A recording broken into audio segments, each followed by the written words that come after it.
Blog Talk Radio.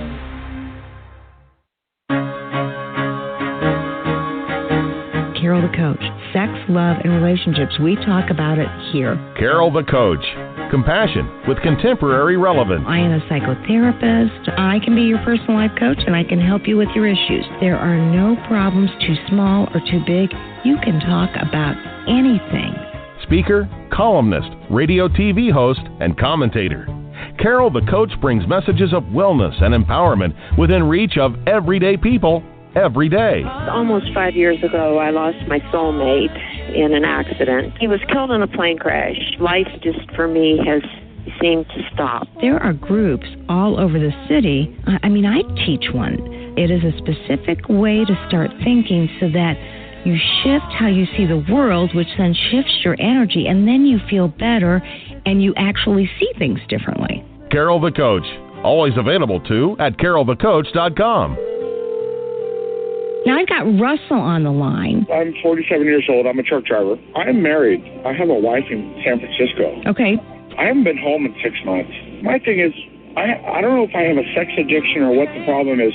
Why do I want what I can't have? And as soon as I can have it, I don't want it anymore. You're right on target when you say, I don't know if I have a sexual addiction. Well, guess what? Yes, you do. And you know what? That's my specialty, Russell, so you're at the right place. Continue. I meet women online, and I'm in a different part of the country. I travel all 48 states, so I love sex. I hear self-esteem issues. You never felt good enough, and you didn't feel like you were getting what you should have then, and you're reenacting that now. Do you want to change that about yourself? You get what you need.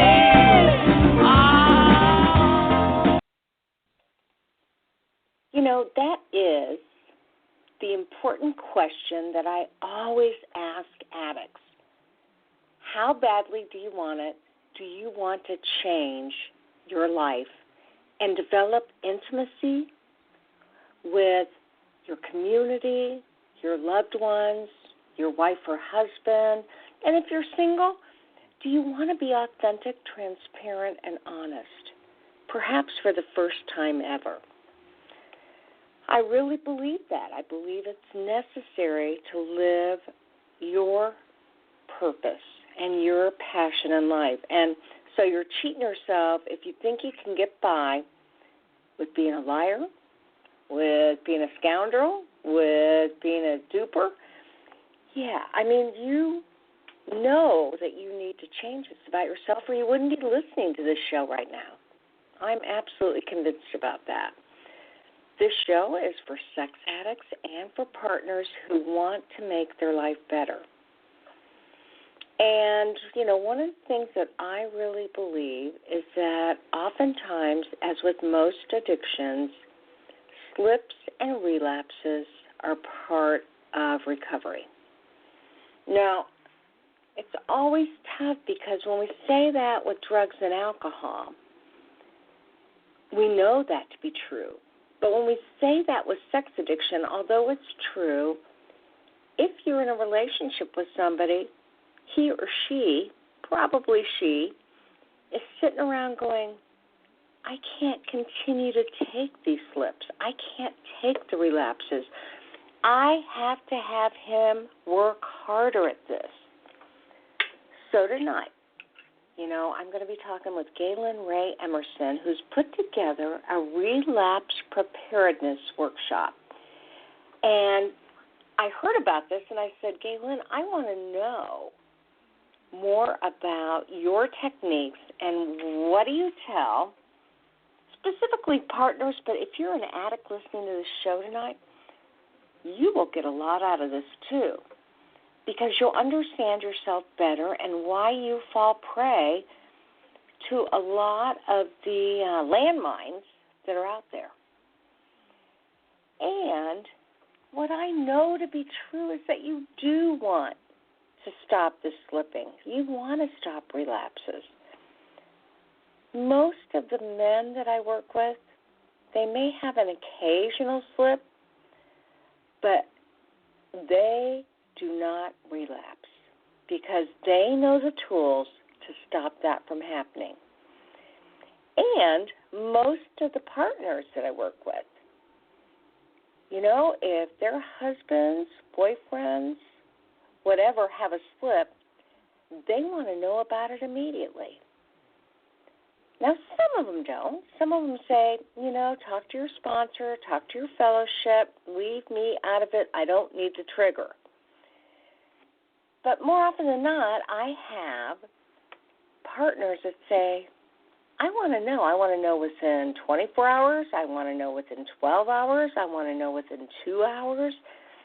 And as a partner, you get to decide, when is it that you want to know? What would make you feel the safest?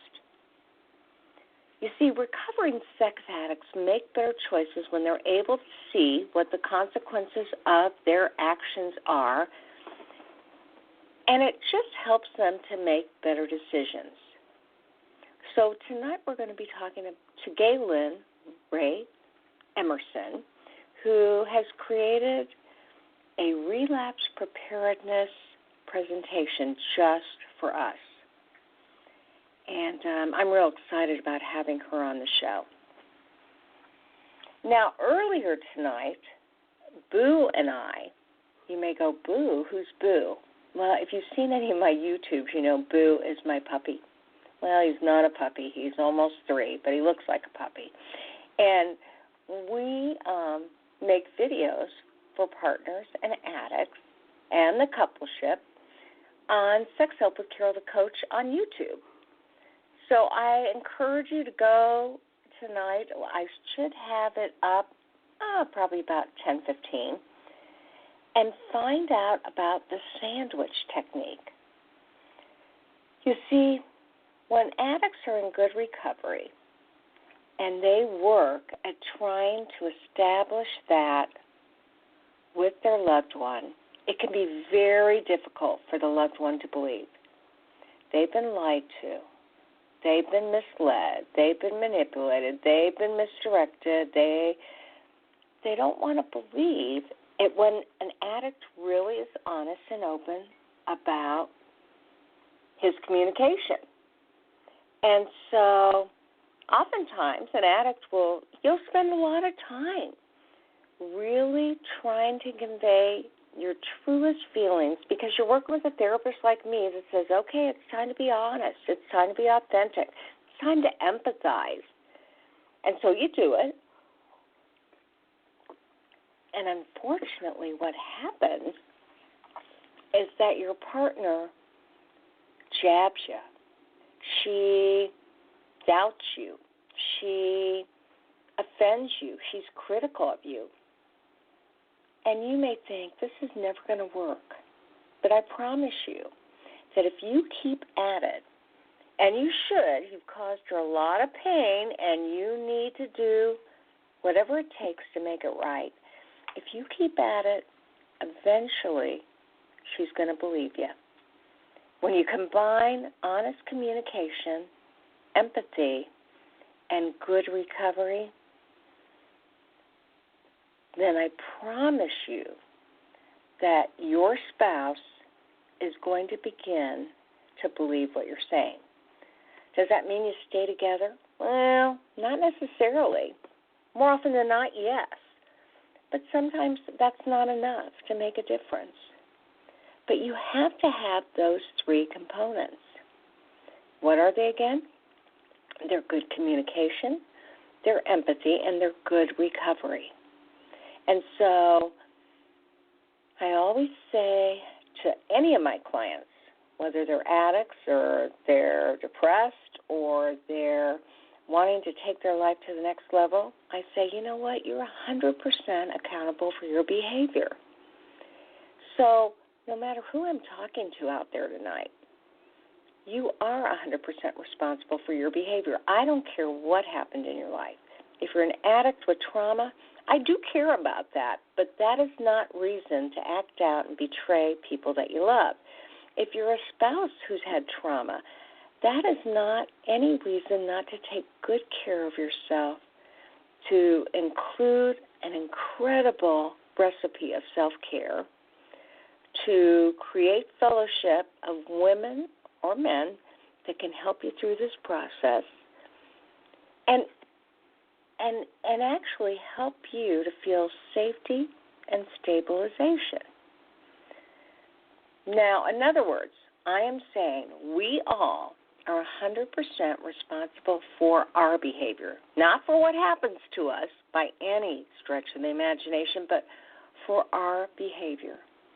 And that means we get to decide, what do we need to do to get healthier? What do we need to do to get better? And if you're telling me, as an addict, that you can't find recovery because your wife or spouse is too critical of you and won't believe you, I say that's a bunch of horse manure. You have that responsibility to get healthy, no matter who believes you, who criticizes you, or who's in your life. And if you're a partner, this is the worst trauma that could occur when there is sexual betrayal, and I know that. But you, too, can get stronger, healthier, and live your best life. Maybe not today, because you're in that trauma mode, but guaranteed, if you keep working on yourself, 3, 4, 5 years from now, you will be stronger as a result of this calamity, whether you're with him or without him, whether you're with her or without her. That is my promise. But you got to work your tools, too. And I'm sorry for the partner, because you didn't deserve it, you didn't ask for it, you didn't create it, and now you are working overtime on it.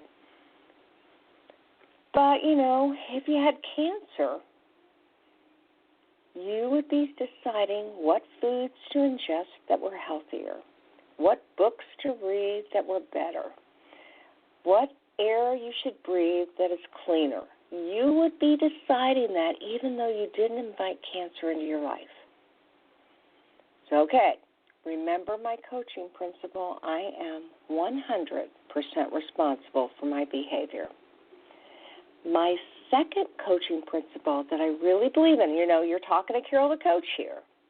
I'm a mental health therapist, but I'm also a coach. The principle that I encourage my clients to work like crazy and that I work for myself is I go in for the big ask. That's ASK. Now that means that you don't sit around isolated. You don't keep this secret to yourself. You don't protect somebody for fear of exposing him or her. What you do is you find safe people that you can talk to about this. You learn how to breathe and how to slow down the body. You decide what to put in your mind that can help you with your urges and your cravings, with the betrayal trauma. You can do it. I promise. I've been doing this for years now. You absolutely can make your life different. It is work, but it's a good investment in who you are. And when you do that, then you can decide how to proceed. Now, again, Gaelyn Rae Emerson is a woman, sometimes I call her the divorce coach or a separation coach or a therapeutic separation coach, in that she's not afraid of advising women what they need to do to get safe. And sometimes women need to get a separation or a therapeutic separation or a divorce to feel safe again. But other times she is instrumental in helping partners and addicts stay together by having good boundaries and a good relapse preparedness program set up so that they know what to do when the triggers come and there's infractions and more fracturing in the relationship. So tonight I'm excited for her to be talking about what she has found in her practice. She is a coach. And, one of the beautiful things about this program is that I interview experts in the field all over the world. And she has a website, womeneverafter.com, and her email is Gaelyn, Gaelyn Rae, R-A-E, at womeneverafter.com. She has made it her mission to be there for women. And I'm telling you, I just recommended a wonderful book tonight by Dr. Sherry Keffer, Intimate and Deceptions. And I'm telling you, this book is amazing. So I want you to know that what you put into your brain, who you listen to, and what kind of support you have is going to make all the difference in the world. And that's why we have this show, so that you can feel the most safety and stabilization if you're a partner, to know what to do, because let's face it, this is uncharted territory. You don't know what to do. And if you're a sex addict, what I believe to be true is if you're working in good recovery, it's still, you are a work in progress, and you too need to know what the pitfalls are so that you stay out of the landmines and you work on healthy recovery and you don't slip and you don't relapse. So, Gaelyn, welcome to the show. Oh, we're so excited to have you talking about relapse preparedness.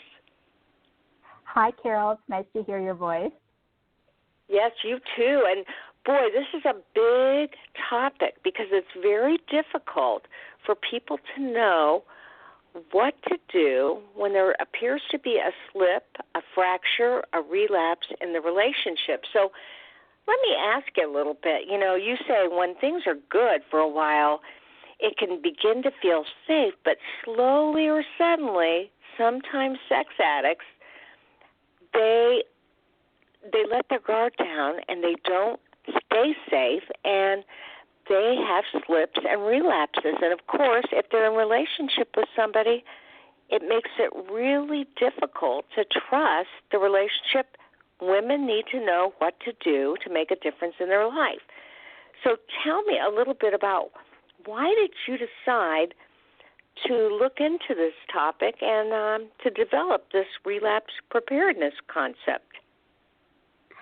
Yeah, so my vision for relapse preparedness kind of evolved from three distinct ideas or awarenesses, which kind of all happen to collide precisely in the right time and space. So first, within my capacity as a coach, as well as just being a woman among other women recovering myself from sexual betrayal trauma, I was hearing on a daily basis this really deep fear and anxiety partners expressed that their loved ones might relapse. In other words, that their loved ones would step away from recovery and healing and instead return toward previous patterns of compulsive and secretive sexual behavior. So at a very basic level, I've always known that relapse is a topic of significant concern to us as partners who are surviving and healing from sexual betrayal trauma. Secondly, because I work so closely with professionals who treat and support clients who are the sex addicts in the relationships, I've begun to hear these professionals, and these are people whom I really admire and respect, talk about relapse prevention strategies. So the ways that sex and porn addicts can structure recovery plans to minimize the likelihood of their return to these compulsive sexual behaviors. And so as I listen to these professionals address those legitimately loaded topics so passionately and so proactively with their sex addict clients, I recognize that as partners of sex addicts, my clients and I can do that footwork, the footwork involved in preventing a relapse. But the idea got me thinking that even if the job of preventing a relapse doesn't fall within our reach and responsibility, that doesn't mean that we need to sit back passively and leave our emotional fate in the hands of the sex addicts with whom we share life. So that planted the seed for me to begin asking myself and my colleagues, so if we can't actively prevent the pain and trauma of a possible relapse, what kind of productive and proactive actions can we take on our own behalf in the meantime? So the third awareness with that brought this whole relapse preparedness idea kind of together for me. And this one goes back to 2012 in the aftermath of Hurricane Sandy. So at that time, I was working part-time as a freelance writer for some different publications.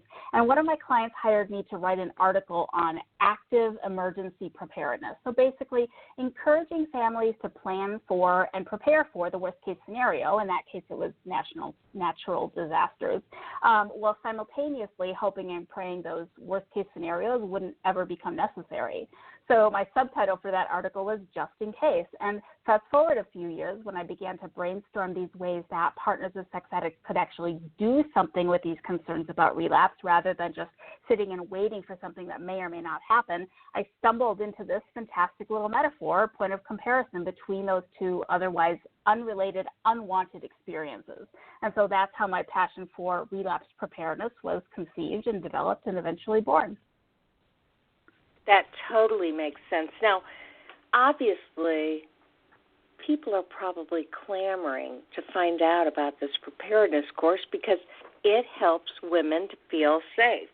Tell me a little bit about what you consider relapse preparedness. I mean, from a sex addiction / partner betrayal trauma perspective, what is relapse preparedness?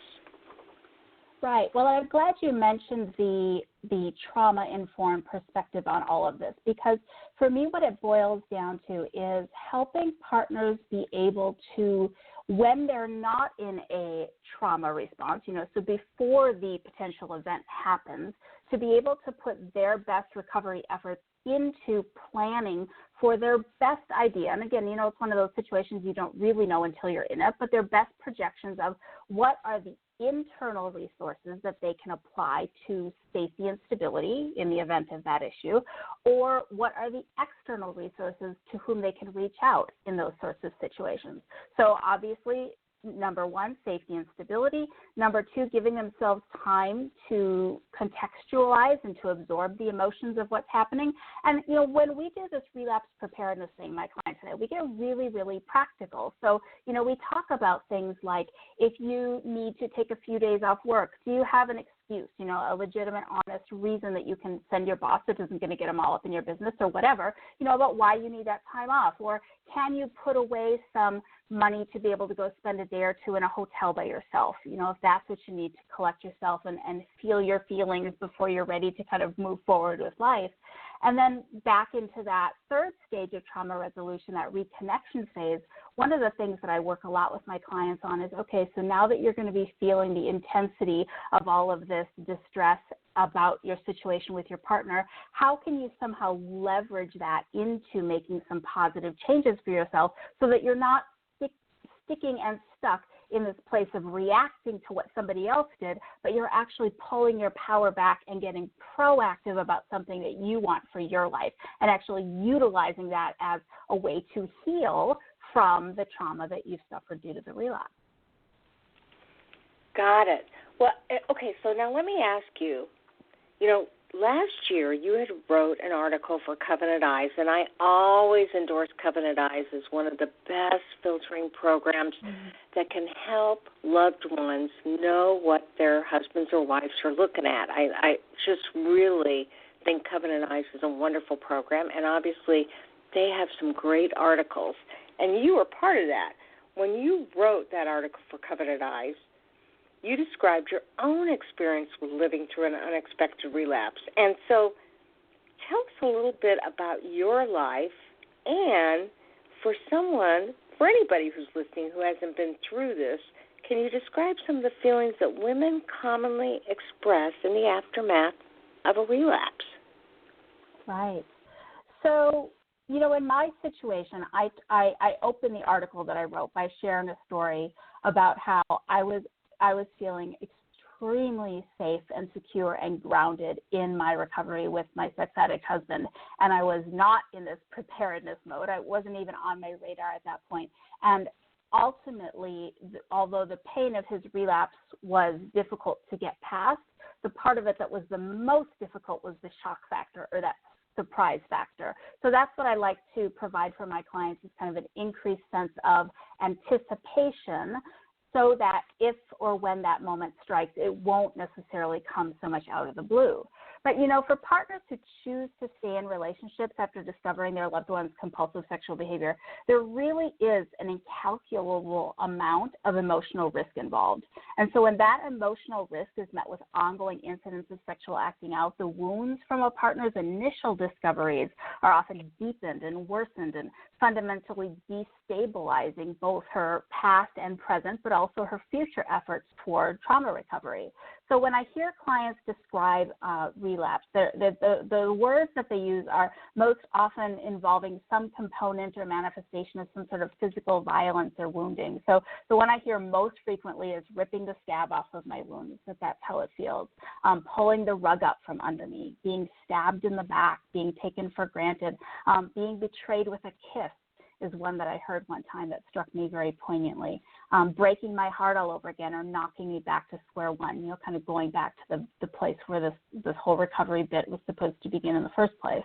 So, through these and other expressions, one of the things that I like to do is, so those are ones we've heard before, but there's really a unique and singular aspect to the emotional impact of relapse that I observe and that I think is really important for us to recognize, and that's that sense of internalized grief or that self-doubt and self-indictment. So, we've all heard that saying, fool me once, shame on you, fool me twice, shame on me. So that concept is really present for partners who decide to stay and try to salvage their traumatized relationships.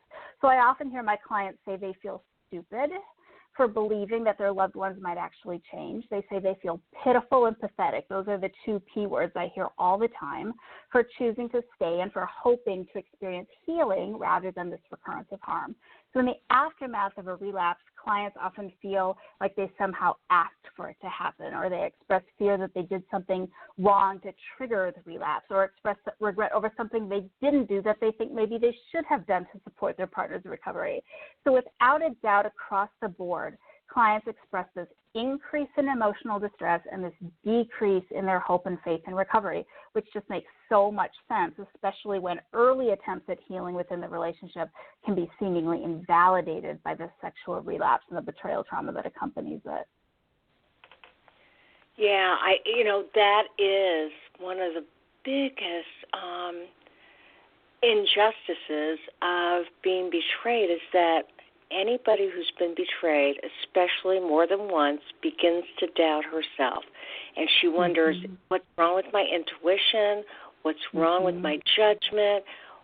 And, certainly there have been a lot of speculation that there's a shame that goes with partner betrayal trauma, because they begin to wonder if their friends are thinking that something's wrong with them, are their kids beginning to doubt their role modeling.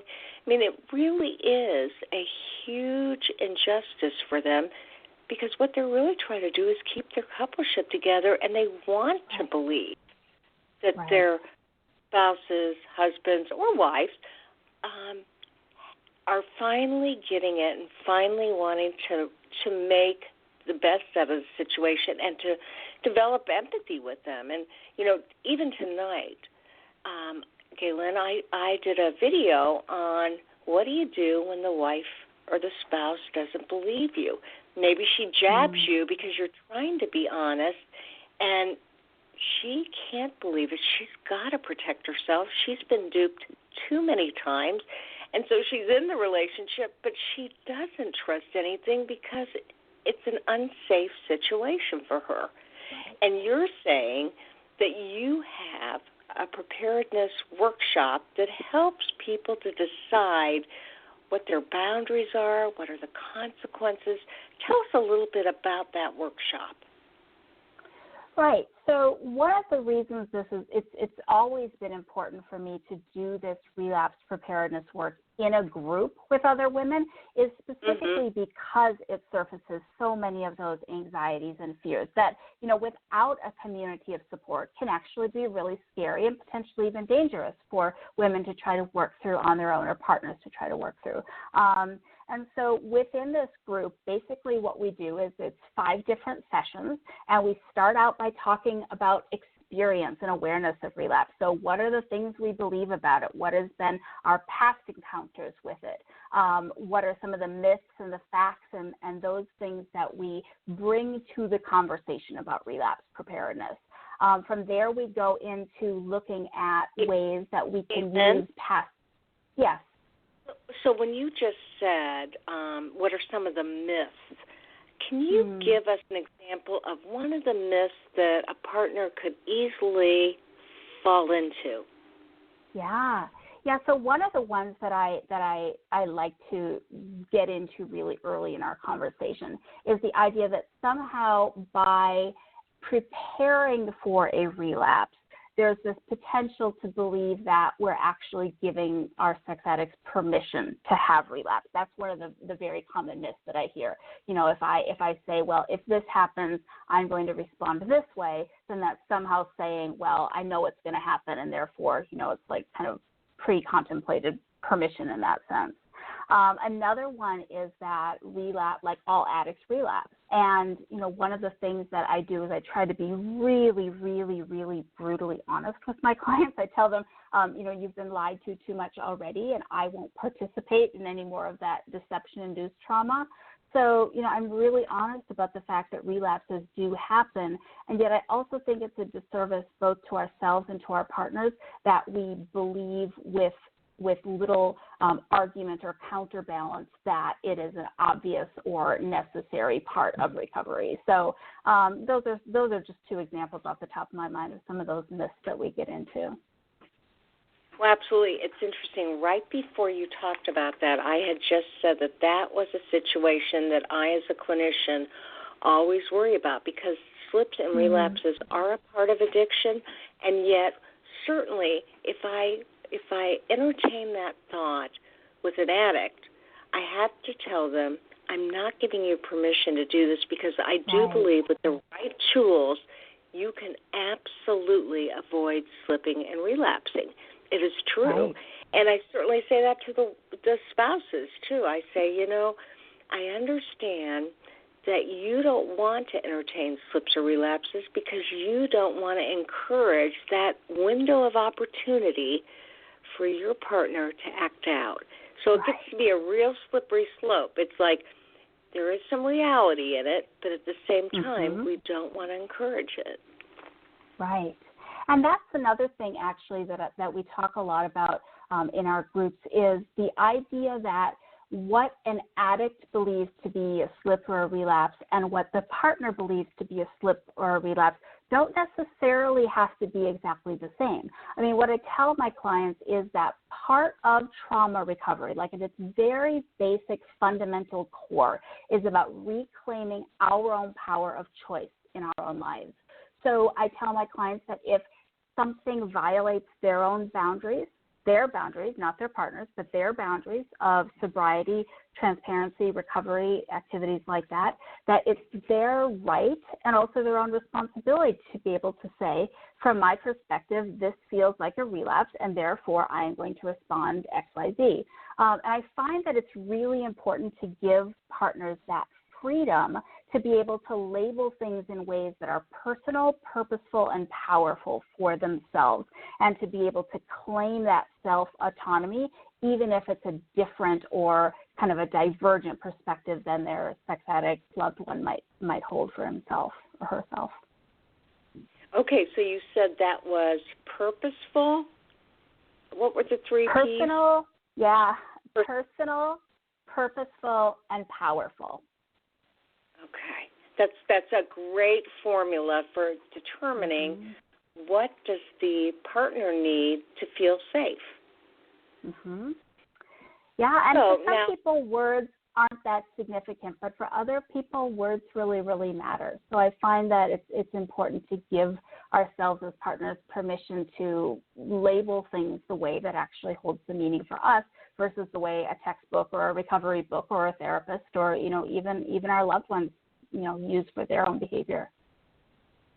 Absolutely. Now let's just talk one more time. What is the difference between a slip and a relapse? So, this is a situation, Carol, where you know way more about this than I do. So I don't want to be presumptuous in terms of presenting my perspective on that. I know kind of the clinical textbook sort of diagnosis, or when addiction specialists use the term slip, kind of what I tell my clients is that driving more of a one-time or a short-term lapse back toward that compulsive sexual behavior, maybe a lapse that ends with some kind of swift or serious intervention or self-intervention. So when that addict slips, he generally gets his butt back on the wagon relatively quickly. That slip might be considered a step back, but doesn't necessarily undo all of the positive recovery work he's been getting to that point. So for sex addicts, that might involve clicking on an inappropriate website, viewing something sexually explicit, and then maybe stopping himself before allowing that behavior to draw him back into this vortex of chronic and compulsive sexual acting out. So by contrast, when we refer to the term relapse, we're often referring to an extended period of sexual acting out, one wherein the addict does not stop himself, engage his recovery tools, or reach out for help to avoid getting sucked back into that pattern of compulsive sexual behavior. So I tell my clients relapse is often characterized by an addict's resistance to getting back on track, often involves an extended period of secrecy, some serious loss of sexual sobriety, an interruption in that detox from the neurochemical effects of sexual acting out. That's a big one. And so relative to the work that we do with partners, we recognize that a relapse deeply damages an addict's efforts toward relational healing, holistic recovery, and most importantly, restitution for the harms he inflicted on those who love him. Yeah, I'm glad you added that last piece, because I, too, absolutely agree with you that a slip has to do with having made a bad judgment that may have been middle circle behavior. I've got clients that look at bathing suit pictures as opposed to pornography, and that's probably a slip as long as they get right back on track. But what I consider to be a relapse is either intensity, frequency, or deal-breaking behavior, because it's not a slip if somebody goes out and has a one-night stand with somebody. That is a relapse. Yeah. So, okay, I just wondered what you determined to be slip and relapse. And what I heard you say earlier is that in some ways your preparedness program helps the client to determine what is their bottom line? What do they think slips and relapses are about? Because they have to feel secure in their own choices, whether the sex addict believes that or not. Right. And I tell my clients that, it's so easy. I watch women tortured by this. Is it a relapse? Isn't it a relapse? Is it a slip? Is it not? He says this, I say that. This merry-go-round of conversation, and there is so much freedom in inviting clients to step off of that merry-go-round, to opt out of that argument and to create for herself her own working definitions for whichever behaviors impact her in the most relevant ways. So, that involves some strategy in terms of communicating and conversing about that with the addict. But also, I really encourage my clients, don't let that stop you from seeking and securing your own sense of clarity about it, because you don't need his permission to define what a relapse means to you or when it violates your own boundaries, and you really don't need to apologize for that either. Yeah, I so appreciate that, because truly that's empowering the partner to decide what is their own bottom line. And that's what we're looking at. We're looking at what's the addict's bottom line, what is the partner's bottom line, and sometimes they don't match up, and that's okay. I really believe you can agree to disagree, and when you do disagree about that, what are the consequences for the coupleship and for each one of them individually? So now, do you think there are mistakes that women sometimes make when approaching the idea of relapse preparedness? So I would say yes and no to that. So number one, I tend to think that any woman who even entertains the idea of relapse preparedness is kind of already ahead of the game. So like we referred to at the very beginning, she's less likely to be caught off guard if or when that threat to her safety comes knocking at the door.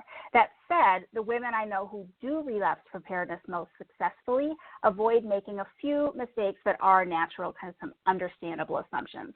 For example, relapse preparedness doesn't work if you expect the process to be one size fits all. So in other words, Jane Doe's relapse preparedness plan won't adequately protect and serve Jenny Doe because their situations and their relationships are likely very different. So another example, relapse preparedness doesn't work if it only happens in your head. So in order to effectively implement a relapse preparedness plan, those plans really need to exist somewhere where you can tangibly reach out and grab them in the midst of a potential trauma response. Relapse preparedness doesn't work if it becomes a point of obsession and emotional overwhelm. So that's something as a coach or my therapy colleagues who work with clients kind of keep a close eye on that and making sure that it doesn't cross the line into a really compulsive or obsessive pattern for a consistent long-term way of life, relapse becoming the dominant factor in everything. So in other words, relapse preparedness should empower partners to make a plan and tuck it away for the future. So it shouldn't heighten your anxiety into a constant long-term, kind of ever-present posture of anticipation. So the last big mistake, or what I would put under the mistake category in terms of relapse preparedness, is some women don't recognize that relapse preparedness won't protect them from chronic and frequent and ongoing sexual betrayal. That's not the purpose of relapse preparedness. That's easily the mistake I fear most on behalf of my clients. So when I encounter women who are experiencing relapse on a daily or a weekly or monthly basis, I need to encourage them to pursue a different form of trauma recovery care and coaching, one that focuses most primarily on self-protective emotional, physical, sexual, and relational boundaries. Because when you're dealing with that chronic sort of relapse behavior, that's a very different thing than an emergency sort of protocol. Yeah, that's a great differentiation. Now, I am talking with Gaelyn Rae Emerson. She has a private practice, Women Ever After. She also works for betrayal trauma recovery and is working down in Florida at Core Relationship Recovery. You can go to her website, womeneverafter.com, or you can email her at Gaelyn Rae, which is GaelynRae at womeneverafter.com. You've been in this business how long, Gaelyn? So I've been coaching professionally for 5 years. I've been working non-professionally within this field for closer to 16. Yeah, and tell us a little bit about the difference between a clinician and a coach. I love that question.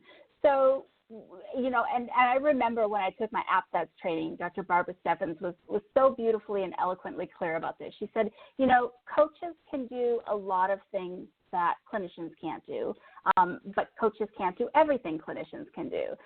By contrast, most clinicians can do everything coaches do, but they're not necessarily trained in some of the more forward, momentum-building, and personal empowerment, motivating, productivity-oriented, sort of that forward momentum stuff that coaching is so beautifully designed for. So that really comes into play when it boils down to partners of sex addicts, because if we take that filter of those 3 stages of trauma resolution, starting with safety and stability, that requires action. Most safety and stability doesn't involve sitting around and waiting for something to happen. So for coaching to be able to get women to access their needs, be able to access their own voice, and to be able to speak that voice despite the discomfort involved in it, it can be a really crucial bridge from, number one, discovering what's going on, to ultimately dealing with it in a more interactive or relational context, which most often happens within therapy. Yeah, good point. And, I love it because I don't know if you know this, but I am a coach and a clinician. Didn't know so that. I feel like yes. Of all worlds, because I really believe in what coaches do. Coaches are not only support, but they encourage their clients, they find resources for their clients, and they help them figure themselves out based on inquiring questions. And, you are an expert in this field. You've got a great reputation. Now, tell us a little bit about BTR. Oh, sure. So I love Betrayal Trauma Recovery. By the way, that's what BTR stands for. So Betrayal Trauma Recovery is a nonprofit organization founded by a woman who's actually been through the APSATS training herself. And the most beautiful thing about BTR is all of the coaching that we do through Betrayal Trauma Recovery is online, meaning that we've got clients in Australia, in South Africa, in Germany, in the UK, the Middle East. We've got them everywhere. And because BTR only hires APSATS coaches, we know that we are giving our clients very well-trained, very trauma-sensitive support. We try to make it as convenient as possible, allowing clients to access either over the phone or on a video conferencing platform. And we've got coaches across all different time zones so that we can accommodate women in those various places. All of our coaching colleagues that we have at Betrayal Trauma Recovery are amazing. I am very, very lucky to be able to work with them and interface between our coaches and our clients for the most part as well.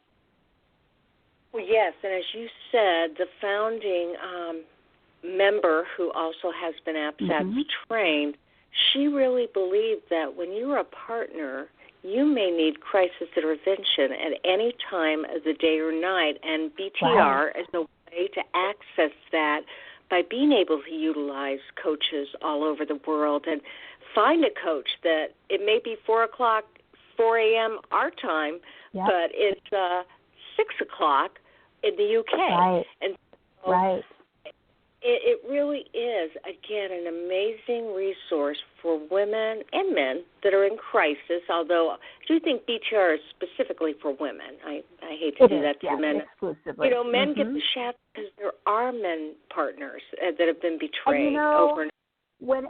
Whenever I meet them, you know what I say to them, Carol, as I say, we need you. So, you know, we need somebody. We need more male voices who are partners, who are willing to and able to. And I know for trauma survivors, they're not always able to, right? But so at some point be able to and willing to lend their voices to the dialogue, because I think that's what it's going to take for the community of male partners to grow and to become more vocal, more visible, and more accessible. Oh, absolutely. And I did a show just recently on male partners, and one of the men said, who called in, he said, I wish we had a male partners group.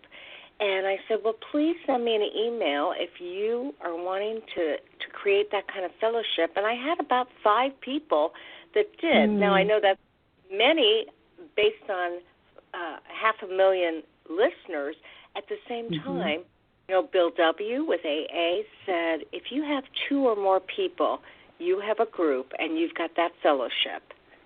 Right. So now, tell me a little bit.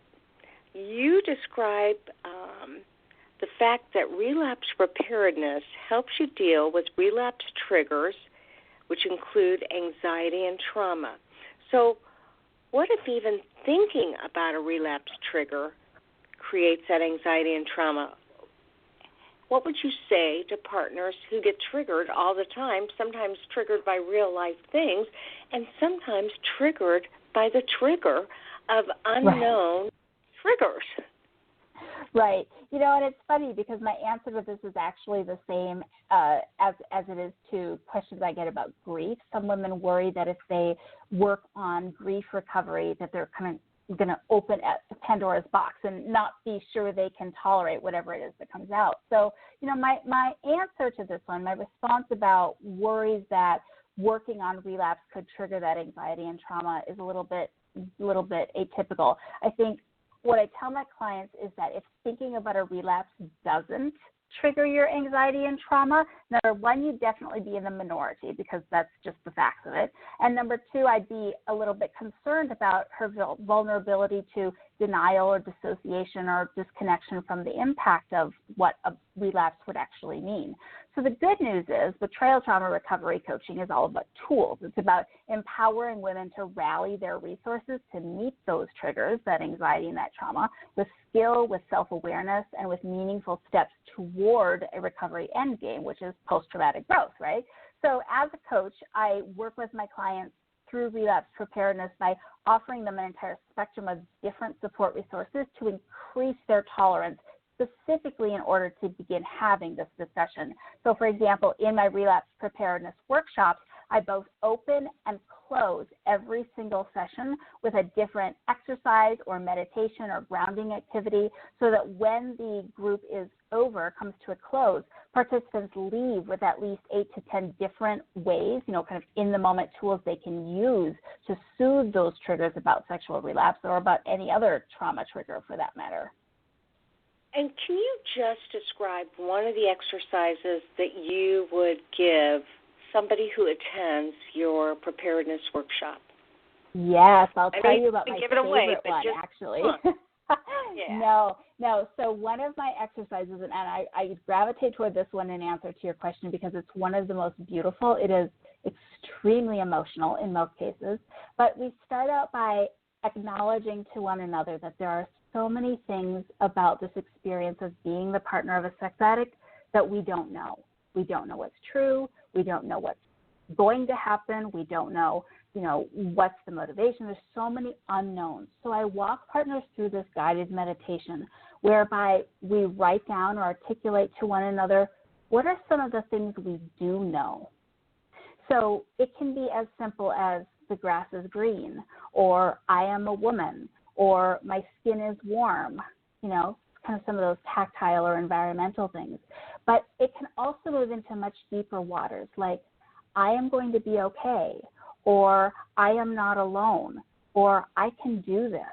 And so by doing this guided meditation, women realize, or clients, partners realize that in contrast to so many things that are uncertain, there are actually some really deep things, both internally and externally, that are very certain. And that can create such a beautiful counterbalance to the anxiety of a conversation like relapse.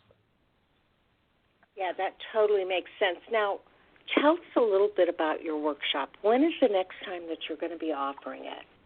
Yeah, so I am actually starting a new cohort on Tuesday evenings beginning May 15th. So that's going to be the next one. Depending on scheduling, I may actually begin another one the following week as well.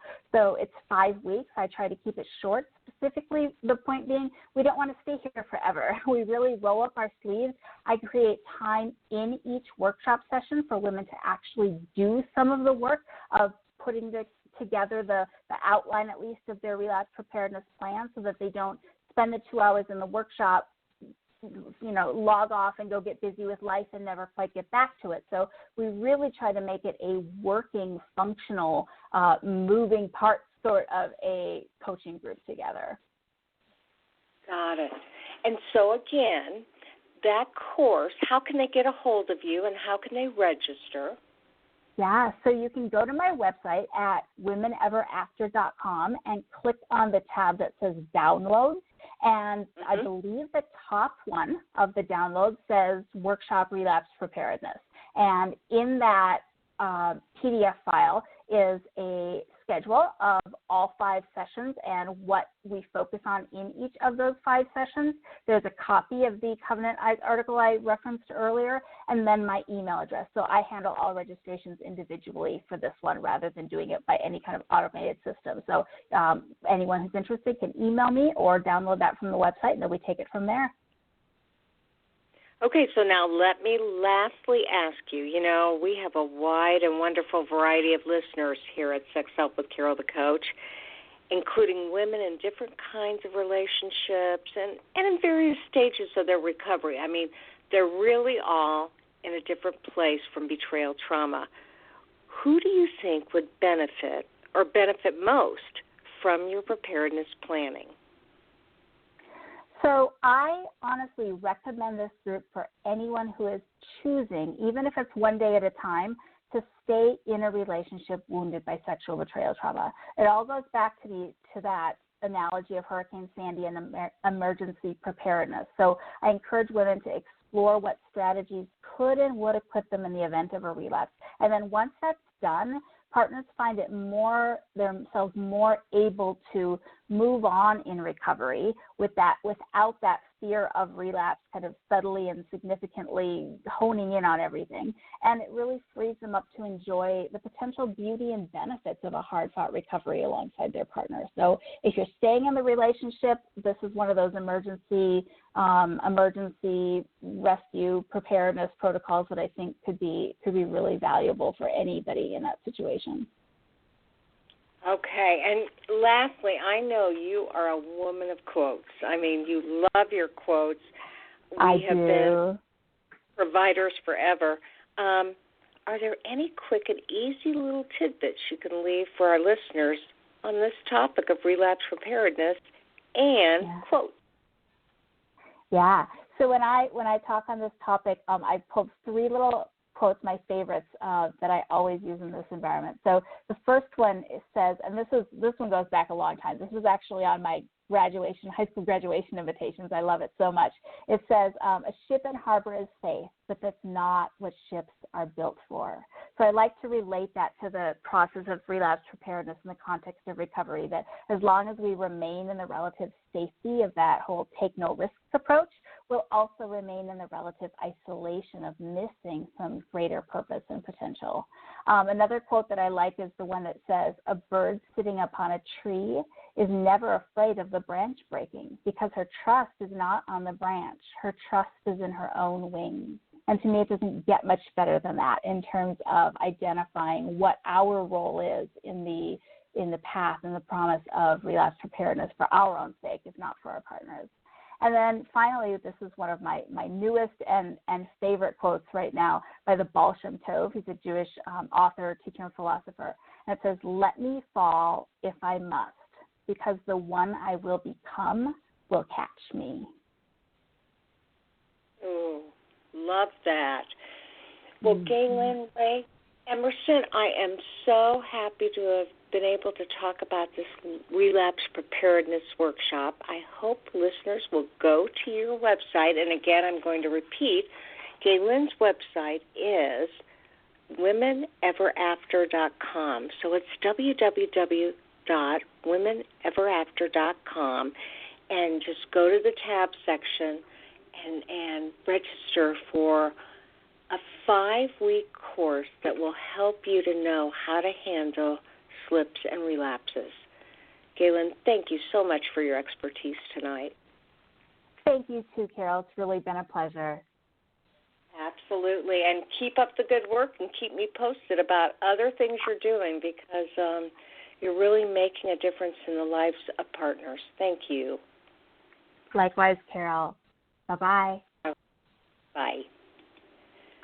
So that again was Gaelyn Rae Emerson, and she is a partner herself who has made it her mission to help you through the trenches of partner betrayal and to get strong and to know what your tools are that you can use to stay safe and to live by your own convictions. And, you know, what I know to be true is that this is a tough situation for partners. They didn't ask for this. They've never lived it before, and so it all feels like trial and error, and they're never sure if what they're doing is right. And people like Gaelyn have some helpful advice that you can think about, talk with others about, and decide what you're going to choose that may fit that protocol or may be just a bit different to fit you. So I'm Carol the Coach, and I am so thankful to be with you. I just checked that YouTube video is on about the sandwich approach. If you've got a sex addict that needs some help with communication, you might tell him to go on YouTube, www.sexhelpwithcarolthecoach.com, and look at the latest video on how to communicate to build empathy and reassurance in the partnership. And I will see you next week after I get back from ITAP. I'm going to be presenting on how to develop empathy in a coupleship. ITAP is the organization that trains certified sexual addictions therapists. I am a CSAT. Many of you know that. I'm an APSAT. That is Partner Specialists Organization, and I train in both because I really believe in helping clinicians to know what to do, how to proceed therapeutically and relationally, and then I help sex addicts I work with, the partners, and hopefully, if you are in a coupleship, I'm there to help you too. So as I say at the end of every show, there will only be one of you at all times. I fearlessly want you to have the courage to be yourself. If you're an addict, be honest, transparent, and authentic. And if you're a partner, take some time and breathe. Find some fellowship so that you know you're not alone. And stay tuned to other shows that will help you work through this issue. And we'll keep you posted because I think I told you last week we have a partner betrayal radio show coming up for you the beginning of June. And it'll be specifically for partners. And it'll give you specifically the tools you need to get through this ordeal, get through the crisis, grow stronger, and increase your own self-assuredness and confidence. Because this addiction was not about you. And it only affects you, but it is not about you. You didn't cause it, you can't cure it, and you can't control it either.